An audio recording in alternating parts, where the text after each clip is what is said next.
さあ、9月1日も過ぎて、多分みんな避難訓練とかさ、防災のいろんなことやったと思うんだけど、うちもちょっと防災について考えようかなと思ってます。はい。で、最近やっぱ多いじゃん。大雨で停電とか、雷で停電とか、あと長野県で多いのがさ、倒木で電線が切れちゃいましたみたいなので、1日停電とかね。そういうのがあるんで、ちょっと防災についていろいろやろうと思います。はい。何か災害が起きた時にさ、今は避難所に逃げるじゃん。で、結構早く出るじゃん、情報が。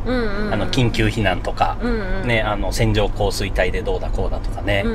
で、いろんな避難の仕方があると思うんだけど、もう安全な地域だったら家に留まる。それから避難所に行く。で、ただ避難所だと、どうしてもプライバシーの観点で、なかなか落ち着かないっていうのがあって、最近多いのがやっぱり避難所に車で行って車中泊するっていうケースね。ああ、なるほどね。で、うちの場合さ、幸いキャンピングカーがあるんで、そういうところに避難して、車中泊もできるでしょ。だから今回は、避難所にキャンピングカーで避難したことを想定して、ちょっといろいろ考えてみようと思います。はい。まあでも車で行っても同じシチュエーションになるってことだもんね。家で完全に停電してたらさ、もう全く電気も使えないし、まあ車と同じだよね。で、今回ね、防災対策として、エコフローさんから、ポータブル電源とソーラーパネルをお借りしてます。はい。なんで、この2つを使って、実際避難したことを想定して、どういう風に使えるかっていうのをね、ちょっと検証してみようと思います。はい。だからそれこそ、バッテリーがどれぐらい持つかとか、で、使っちゃった後ソーラーパネルで充電してみたら、どれぐらい溜まるかとかね。で、今回は車での避難っていうことで、車のキャンピングカーで車中泊をしながらやるけど、これ家で停電が起きても同じ状況だと思うんで、家の停電の時も一緒のようにできると思うので、ぜひ参考にしていただければと思います。はい。せっかく、俺ら長野県で、鶴屋があるので、今回も、その防災用のさ、非常食っていうのかな。それをまず全部鶴屋で揃えようかなと思って。鶴屋もいっぱいあるじゃん。なんか、フリーズドライとかさ。あ、そう、売ってるのね。いろいろあるから、鶴屋でちょっと、もう鶴屋、ほぼほぼ鶴屋だけで集めたいなと思うんだけど、まあちょっとわからないね、それは。まあでも、防災という観点から選んで、買おうと思ってるから、長期保存ができるとか、冷蔵庫を使わなくて保存ができるとか、そういうところを、考えながら、選んでみようかなと思います。あと、やっぱあれかな、汚れないっていうのが大事かな。ジャバジャバ洗えないじゃん、そうそう、洗えないからね。だからもう毎回すぐ捨てれるようなので、要はもうお皿でなんかするってしないでいいようにしたいよね。紙コップぐらいで解決するようなのがいいね。で、あとはバッテリーも無限じゃないから、なるべく消費電力も抑えながら、調理ができるのも考えたいけど。そうだね。鶴屋に着きました。はい。鶴屋に行きます。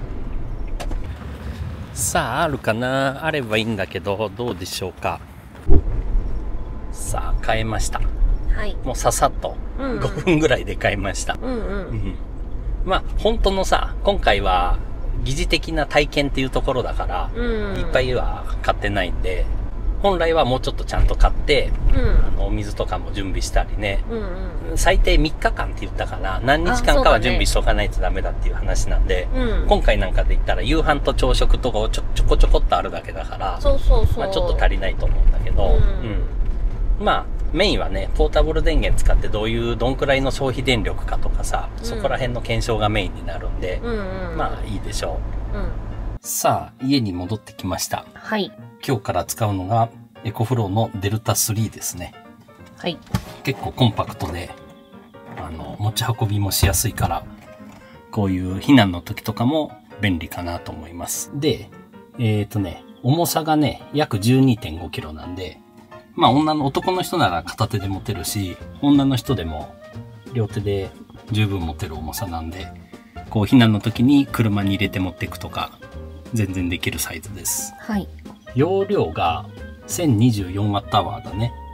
で、出力が 1500W 出せるんで、もちろん電子レンジも動くし、ドライヤーも動かせるし、ケトルも動かせるし、こういう避難とかでのシチュエーションで使使う家電製品はほぼほぼ動かせると。今、車のライトついてるんだけど、車のサブバッテリーから取っちゃってるんで、それじゃあちょっと検証にならないんで、これに変えます。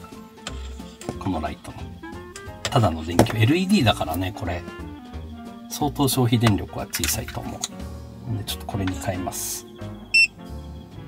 電源オンで 100% にしてきました。AC オンで、こんな感じだね。はい。あとね、このライトの他に冷蔵庫は動かしたいでしょ、ずっと。まあ今あんま中入ってないんだけど、家で停電した時も想定してるんで、冷蔵庫入れときます。一瞬ね、起電力が大きくなるけど、すぐ下がると思う。だよね。じゃあ今日買ってきた非常食をご紹介します。はい。全部つるや縛りなんだけど、一個だけね、つるやじゃないのがあるんで、それだけ先に、これです。おにしの白飯。で、これがね、確かね、水でもいけるんだよね。水で、そうそうそう。アルファ化米で、水で1時間ぐらいでできて、熱湯だと15分。で、意外と量が多くって、お茶碗2杯分できるの。で、保存期間も5年ぐらい持つから、まあ1個あったら安心だよね。で、俺らはキャンプとか、あと海外旅行行くときも結構持ってく。軽いからね、乾燥してるから。で、これはつるやじゃないんだけど、つるやで売ってました。はい。ここからはあと全部つるや。はい。まずこちら。長野県産コシヒカリ。で、ここはアルファ化米じゃないんだけど、電子レンジとか、あとね、湯煎でもできるんだ。で、賞味期限が多分1年ぐらいしか持たないんだけど、普通に旅行中にも食べるから、もう順繰りしてったらいいかなっていうのと、まあ、ここら辺は車に置いとけるから、そこまで軽さとかは気にしないでいいかなっていうところで、これ買いました。はい。それとセットで、ビーフハヤシ。それから、こちら、信州野沢菜のキーマカレー。ここら辺はね、2年ぐらい持つ。で、これも湯煎かな？湯煎か電子レンジでもできるみたいなんで、簡単にできます。はい。はい。で次が、やっぱお味噌汁も欲しいなっていうところで、信州野沢菜の味噌汁。これはフリーズドライだからめちゃくちゃ軽くて、お湯注ぐだけだね。このフリーズドライのお味噌汁系結構買うよね。買うね。いろいろあって面白いです。で、それから、イワシの味付き、缶詰。まあ、缶詰も1個あると便利いいでしょう。なんかいろんなね、栄養取れそうなんで。これも3年ぐらい持つね。それから、オイルサーディン。これすごいね。つるやだけど、千葉県のイワシを使用したオイルサーディン。これも3年ぐらい持ちます。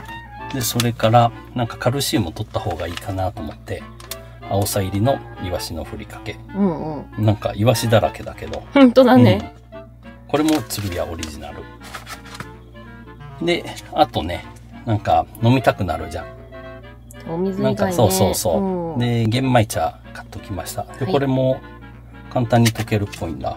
水でも溶けるみたいだから、いいでしょう。一つあると安心なんで。これもつるやで、朝品さんのもち米使用。これ今回買ってきました。はい。で、これだと、まあ、賞味どう？二人だと夜と朝分ぐらいしかないかな。こっち夜食べて、これ朝食べてとか。まあ、それぐらいの量でしかないけど、まあ、いいでしょう。はい。はい。では、これを使ってちょっと料理していきます。はい。じゃあ、今日の夕飯は、これだね。まず、お米と、これでいいか。ビーフハヤシキーマカレー。で、ここ湯煎でもできるんだけど、お水がいっぱい出ちゃってちょっと大変だから、電子レンジでまずこれチンして、その後これを電子レンジでやりたいんだけど、あまりゴミを出したくないからちょっとどうするか考えるか。ね、ここにご飯にかけてチンするか、ちょっと考えましょう。はい。はい。で、あとオイルサーディン食べる？ご飯とオイルサーディンでちょっと食べて、隙間が空いたらカレーかけてチンするか。ね、耐熱容器とかに入れたらこのままチンもできるんだけど、そしたらね、洗い物が増えちゃうからさ、大変でしょ、こういう時は。まあ、ラップかけてやったりしたらいいけど、そうしましょう。はい。これはね、電子レンジで2分です。はい。500ワット、600ワット2分。ちょっと開けてね。OK。で、電子レンジはここに入ってます。はい。届くね。ここでいいか。はい。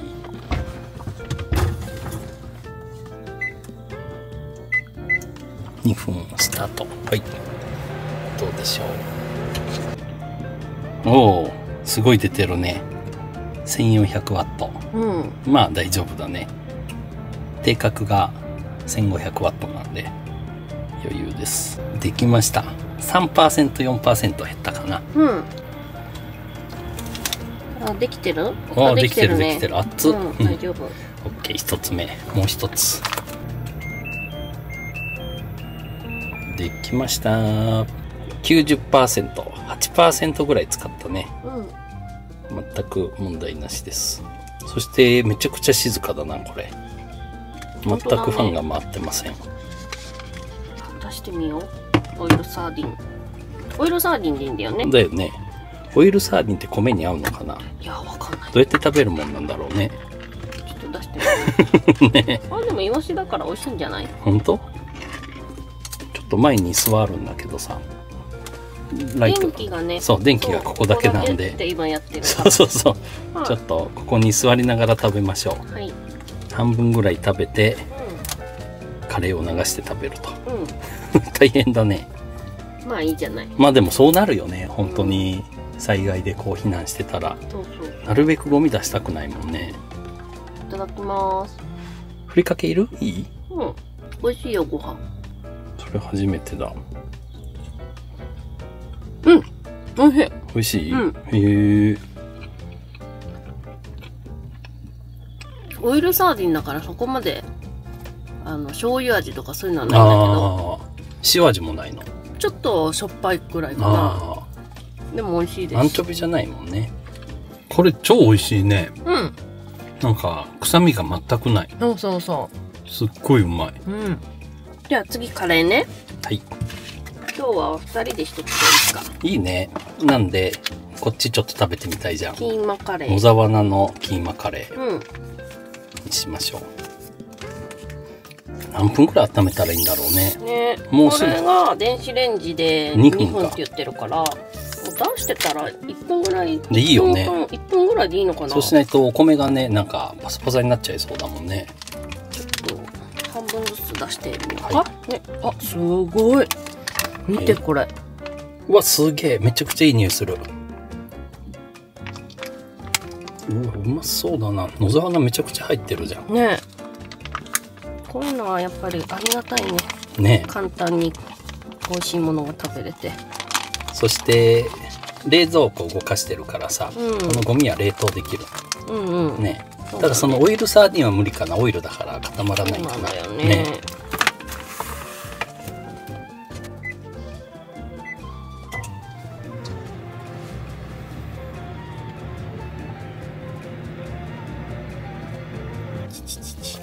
どう？うわ、できてるね。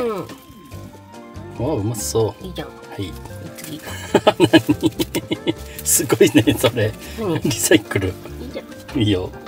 これで夕飯食べて 15% ぐらいだね。省エネです。だいぶ省エネだね。だいぶ。ね。いただきます。わあ、美味しそう。本当だね。なんか俺の方が野沢菜いっぱい？あ、そんなことないか。入ってるよ。いただきます。ああ、野沢菜の音してる。美味しい。野沢菜感ある？ある。ああ、そう。シャキシャキしてる。あとあれが多いね、本当に。キノコ系が。見るからになんか、お肉も入ってるけど。結構具材がいっぱい入ってるよ。ね、そんな感じだね。舞茸とか。ああ、美味しかった。美味しかったね。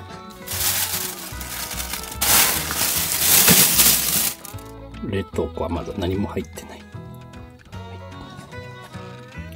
さあ、ご飯も食べたんで、あとは携帯の充電しとかないとね。そうだね。これは大事だよ。USB-C ポートが2つと USB-A ポートが2つ。そしてこっちはね、100W 出るみたい。ああ、すごいね。USB をオン。充電しておきます。両方 25W ぐらい出るんだ。あと、13、4時間使えるって。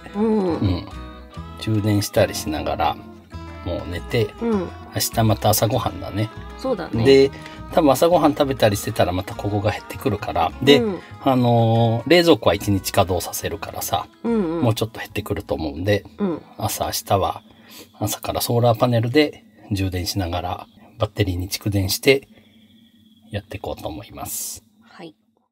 おはようございます。おはようございます。朝になりました。今ね、昨日このポータブル電源を使い始めてから12時間だね。だいたい12時間ぐらいで、49%。だから3、40% 使ったね、冷蔵庫で。こんな感じです。よし、では今日も朝ごはん食べたりしていきましょう。今回ね、エコフローさんからソーラーパネルも一緒にお借りしてるの。で、これ 160W のソーラーパネルで、車でずっと移動するんだったら、オルタネーターチャージャーとか、車からのシガーソケットからの充電とかで、ポータブル電源充電することできるんだけど、今回みたいに避難所の駐車場で避難生活をするとかだとあんまり動けないじゃん。で、ガソリンも貴重だからあんまりエンジンもかけたくないと。そういう時にはすごい便利になると思うんで、ちょっと今日は一日このソーラーパネルを使って充電しながら、ポータブル電源にどれぐらい充電されるかとかを見ながら、ちょっと一日やってみようと思います。はい。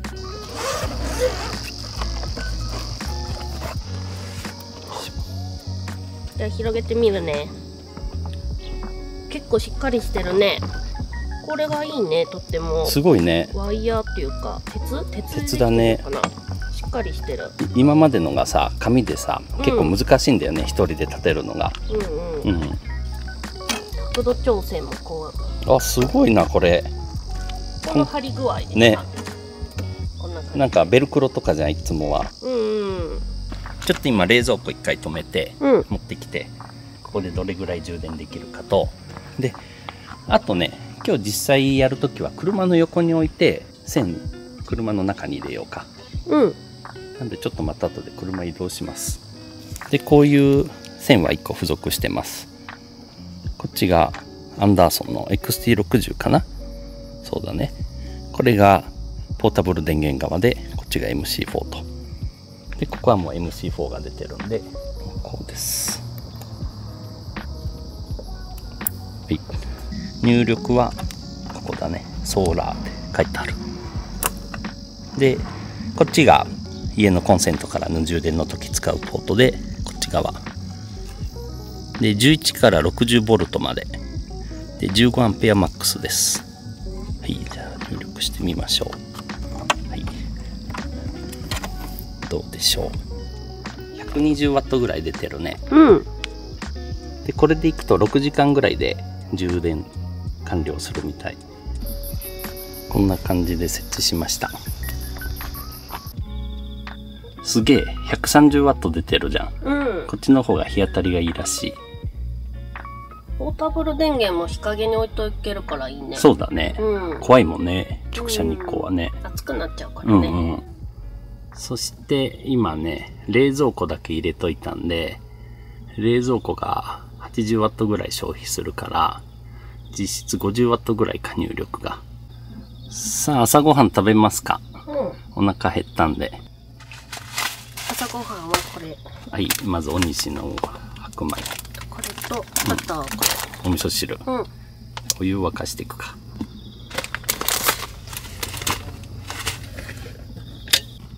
おお、500ミリぐらいいるみたい、全部で。お味噌汁とか。まあ、適当でいいか。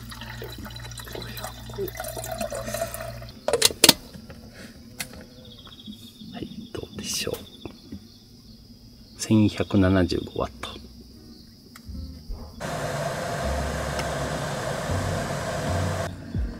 はい、できました。はい。スプーンついてるはず。スプーンと、あとあれ、乾燥剤みたいなの。あった。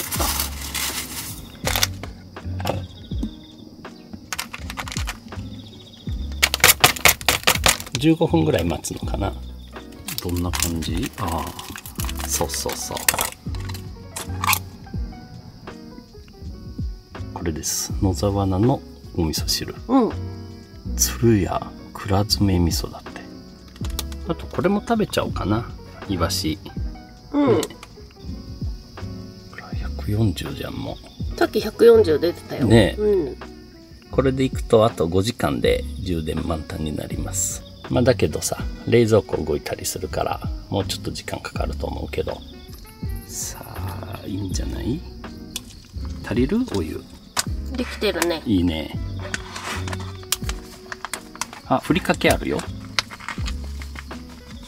カルシウム取らないとね。あ、超入れたね。めちゃくちゃ入れてない？うん。美味しそう。まあ今まだ夏だからさ、そんなにだけど、避難所とかでこういうあったかいもん食べれたらめちゃくちゃ助かるもんね。そうだね。うん。味噌汁とか飲みたくなるもんな。食べてみるね。いただきます。うん。おいしい。美味しい？うん。美味しいよ。美味しい。青さ入りだってよ。うんうん。ね。美味しい美味しい。これも食べちゃう？イワシね。味付け。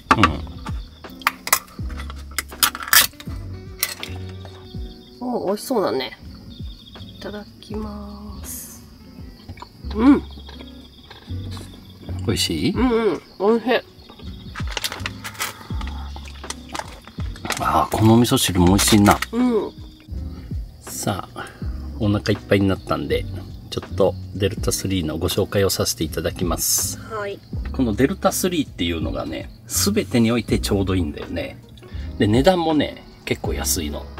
値段はね、変動はするんだけど、7万円弱なんだよね。6万円台で買えるし、うん、ソーラーパネルを一緒に買っても10万円しないで買えるんで、かなりお得感がまずあるでしょ？うんうん。それで重さも 12.5 キロなんで、そこまで重くなくて、男の人なら片手で運べるし、女の人でも全然余裕で運べる重さなんで、こういう防災対策とかなんか避難の時に家から持ち出すことがすごい簡単なんで、大きさ的にもベストなサイズです。はい。で、出力が 1500W 出せて、昨日の夜とか電子レンジも動かしてみたんだけど、うん、電子レンジも動かせるし、こうやってケトルでお湯沸かすこともできるし、あとドライヤーとかもね、そういう日常的に使う家電製品はほぼほぼ全部動かせるんで、出力的にも十分だと。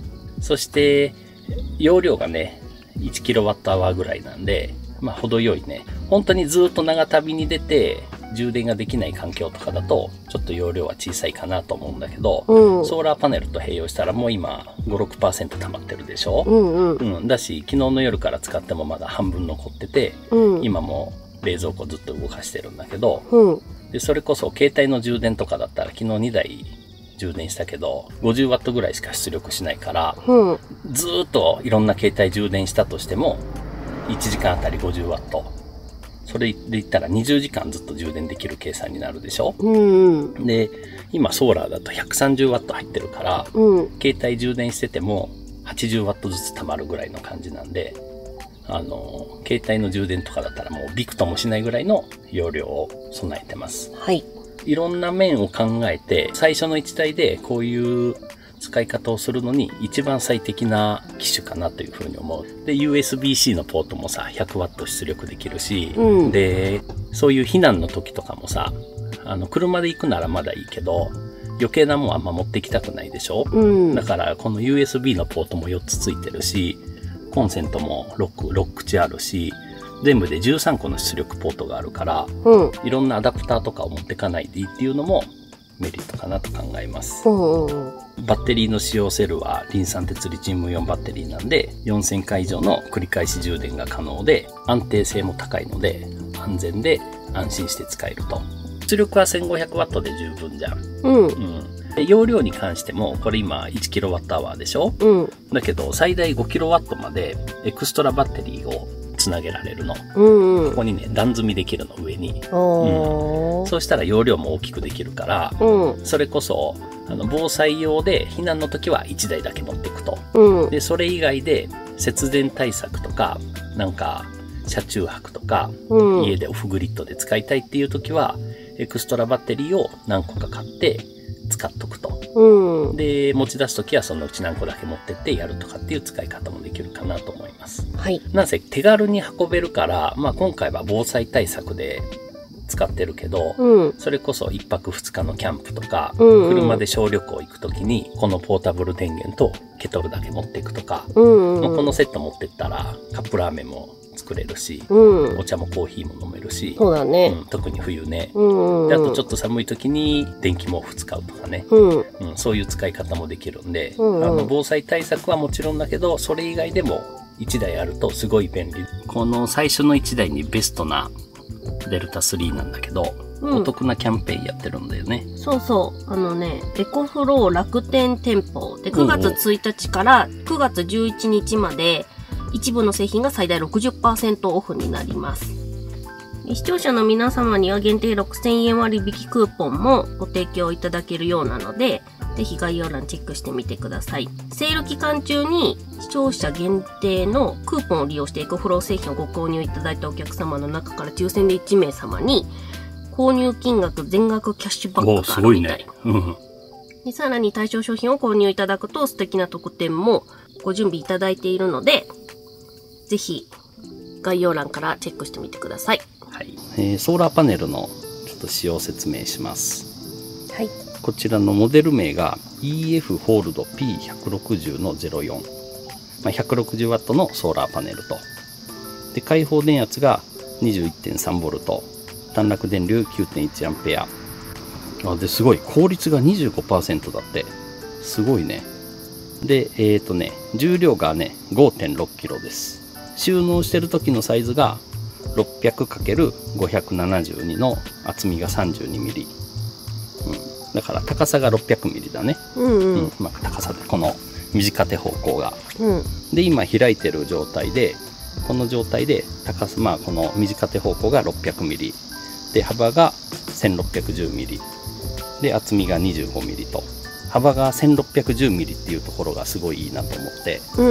で、これが 200W とかそれ以上のソーラーパネルになってくると、だいたいこのソーラーの面が4面になってくるでしょ。で、2メーター超えてくるのね。で、これだと1610だから、今車の横にこうやって置いてるけど、車の窓のところに置けるよね。ハイエースとかだと幅が1500ぐらい、1500ちょっとあるから、で窓にこう置いて、ちょっと紐でここの上にループがあるじゃん。ここね、こことかここにねループがあるから、そこ紐通して車にちょっと引っ掛けて、窓になんていうんだろう、サンシェードみたいな感じでやることもできそうなサイズです。使いやすいサイズかなと思う。そりゃ200W、400W あった方が充電は早いからいいんだけど、結構大きいとこの準備するのが大変だったり、場所取ったりっていうので、そうだね。でね、避難所とかだったらこんな風に横に置けなかったりする可能性があるから、でも窓の前だったら大丈夫じゃん。ね、運転席の窓の前だったら、そういう使い方ができるんで、これ結構いい大きさですね。ちょっと今までのと違うのが、このね、鉄でできてて、ベルクロみたいな、なんか調整もいらないんで、すごい角度調整がしやすいから、一番最適な角度にすぐしやすいんで、効率よく充電できそうな感じがあります。ソーラーパネルの防水防塵性能なんだけど、IP68 なんで、水とかホコリにもめちゃくちゃ強いから、ずっと外に据え置くようなことはこういう使い方だとないかもしれないけど、ずっと外に置いといても大丈夫な防水とかホコリとか水に強い規格になってるんで安心です。さあ、そうこうしてたら 50% になりました。すごいね。これはすごいよね。だってケトルとか使ってさ、電気使ってるのに止まってる。そうそう。で、もちろん今冷蔵庫動いてるからね。今自動で切れてるけど。これでちょっと1日置いといて、夕方また見てみましょう。はい。今がね、もうお昼だから、あと4時間ぐらいかな、充電できる時間は。さあ、ちょっと今、バッテリーを後ろに移動して、ソーラーも後ろに移動したんだけど、すげえ、153W 出てる。すごいな。そして、60% 溜まりました。お、すごい、70% になった。今が2時ぐらいです。140W ぐらいで充電をしてます。バッチリ当たってます。おー、すごいね。約 80% まで溜まってきました。今がね、3時半なんで、何時から？ 10 時ぐらいからだよね。11、12。5時間ぐらいだね。5時を過ぎて、だいぶ発電量も落ちてきました。今 55W ぐらい。で、83% か。100% にはならなかったね。残念ながら。スタートが10時過ぎてたんで、これちゃんと朝7時とかからやれば、しっかり 100% になったかなと思います。さあ、もう日が暮れたんで、ソーラーパネル外してまた、車の前に持ってきました。はい。マックスね、84% まで溜まって、朝がね、45% ぐらいだったかな、確か。だから 40% ぐらいは、ソーラーパネルでチャージできました。でね、10時半ぐらいからでしょう。ソーラーパネル使ったのが。で、そっから4時ぐらいまでだったかな、日が当たってたのが。なんで、それでいくと、6時間ぐらいで 40% ぐらい溜まりました。400Wh 分ぐらい溜まってるんだけど、ただこれ、それだけじゃなくて、ずっと一日中冷蔵庫を動かしてるから、それの消費電力もあるでしょ。多分 30% ぐらいはそれで使ってるから、それでいくと 700Wh ぐらいは溜まったって感じだね。結構優秀だよね。ね、いいね。曇ったりもしてたからね。これぐらいの仕様だったらエンドレスで使います。そんな感じだよね。そうだね。ってことでせっかく溜まったんで、このラーメンを食べます。はい。